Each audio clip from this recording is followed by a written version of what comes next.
2 days down and 2 to go here in Hoover, Alabama.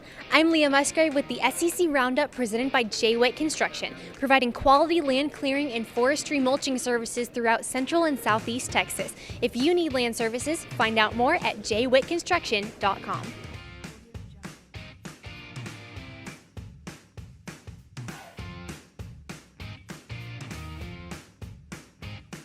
Last year's SEC East champions are optimistic they'll get another shot this year at defeating Nick Saban and the Crimson Tide for the SEC title. And they're a consensus pick to sweep the East for the third year in a row. But while the potential exists for head coach Kirby Smart to make his second college football playoff run in 2019, the lack of proven weapons in the passing game will call for immediate impact from incoming freshmen and a culture of competitiveness in fall camp. We always look internally to say, what can we do better? We do that as a staff. I hope each one of you guys do that, because I think, when you're green, you grow, and when you're right, you ride.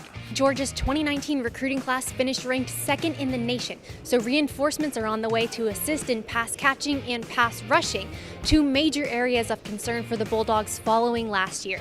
Across the board, the 11 positions on our defensive unit, outside of maybe one or two, they're all up for grabs. We got a two deep that we think maybe, I don't know if they're going to be superstars, but they're good football players. But Kirby Smart's offense certainly won't be lacking in the talent department come August.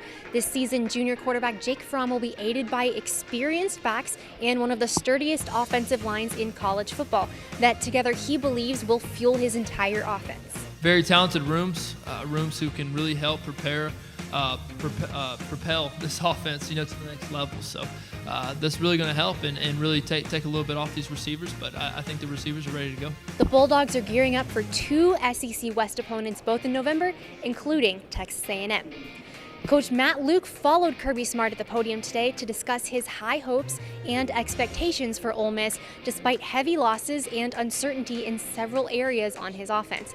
The Rebels haven't posted a winning record in 3 seasons, and with a cloudy quarterback situation and a pair of new coordinators, it's going to take some hard work in Oxford to make a 180 on the team's recent struggles, although head coach Matt Luke believes that his new staff could be his saving grace. I think whenever you hire two National Coaches of the Year as your coordinators, I think it makes a statement, and then and then the ability to go back to a bowl game. Mike McIntyre, the new Ole Miss defensive coordinator, walks into a defense that last year was among the worst in college football, hoping that his head coaching experience will allow him to make an immediate impact on the Rebels.